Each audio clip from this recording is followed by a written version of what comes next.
Bismillahirrahmanirrahim. Assalamualaikum warahmatullahi wabarakatuh. Alhamdulillah wassalatu wassalamu ala asrafil anbiya'i wal mursalin wa ala alihi wa ashabihi ajma'in. Ashhadu an la ilaha illallah wa ashhadu anna Muhammadar Rasulullah sallallahu alaihi wasallam. La nabiyya ba'da amma ba'du. Alhamdulillah, sahabat hijrah yang beriman, puasa adalah salah satu rukun Islam yang wajib dilaksanakan oleh setiap muslim. Puasa adalah menahan diri dari makan, minum dan hal-hal yang membatalkan puasa dari terbit fajar hingga terbenam matahari. Puasa memiliki banyak keutamaan dan manfaat, baik secara spiritual maupun kesehatan.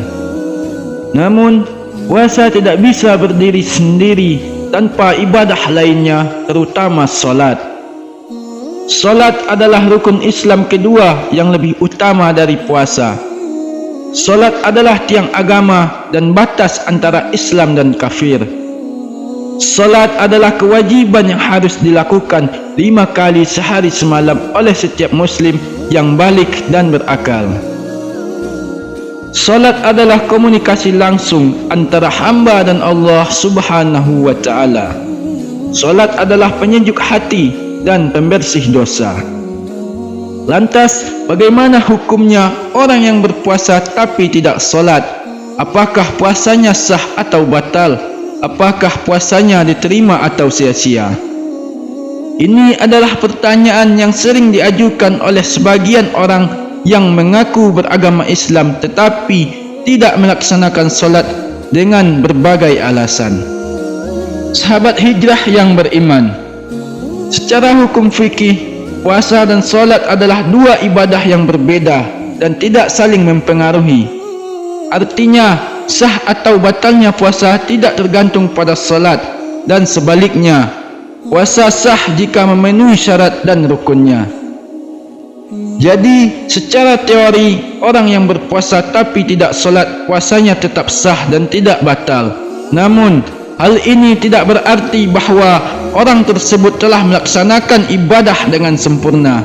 Justru sebaliknya, orang tersebut telah melakukan dosa besar kerana meninggalkan solat.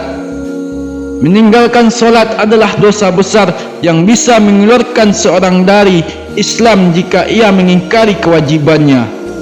Rasulullah sallallahu alaihi wasallam bersabda, "Perjanjian antara kami dan mereka adalah solat. Siapa yang meninggalkannya maka telah kafir." Hadis riwayat Tirmizi.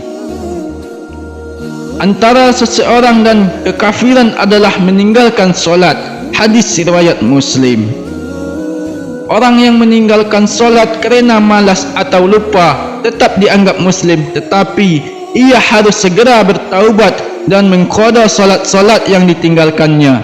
Jika ia mati tanpa bertaubat, maka ia termasuk ahli dosa besar yang diserahkan kepada Allah Subhanahu wa ta'ala untuk diampuni atau diazab. Orang yang berpuasa tetapi tidak solat juga telah menyia-nyiakan nilai dan pahala puasanya. Puasa bukan hanya menahan lapar dan haus saja, tetapi juga menahan diri dari perkataan dan perbuatan yang tidak baik. Puasa juga harus disertai dengan amalan-amalan lainnya yang dapat mendekatkan diri kepada Allah Subhanahu wa ta'ala seperti salat, zikir, baca Al-Quran, sedekah dan lain-lain sebagainya. Rasulullah sallallahu alaihi wasallam bersabda, "Berapa banyak orang yang berpuasa tidak mendapatkan apa-apa dari puasanya kecuali lapar, dan beberapa banyak orang yang bangun malam atau salat tidak mendapatkan apa-apa dari bangun malamnya kecuali begadang." Hadis riwayat Ibnu Majah. Sahabat hijrah yang beriman, oleh kerana itu, orang yang berpuasa tetapi tidak salat sebaiknya segera menyadari kesalahannya dan memperbaiki dirinya. Puasa tanpa salat adalah seperti tubuh tanpa jiwa atau seperti rumah tanpa pondasi. Puasa tanpa solat adalah seperti pohon tanpa buah atau seperti bunga tanpa harum. Puasa tanpa solat adalah seperti lampu tanpa cahaya atau seperti mata tanpa penglihatan. Puasa dan solat adalah dua ibadah yang saling melengkapi dan menyempurnakan. Puasa membantu kita untuk menjaga solat dari godaan syahwat atau hawa nafsu. Solat membantu kita untuk menjaga puasa dari kekosongan dan kesia-siaan. Puasa dan solat adalah dua ibadah yang menghubungkan kita dengan Allah Subhanahu wa taala yang mencintai hamba-hambanya yang berpuasa dan solat.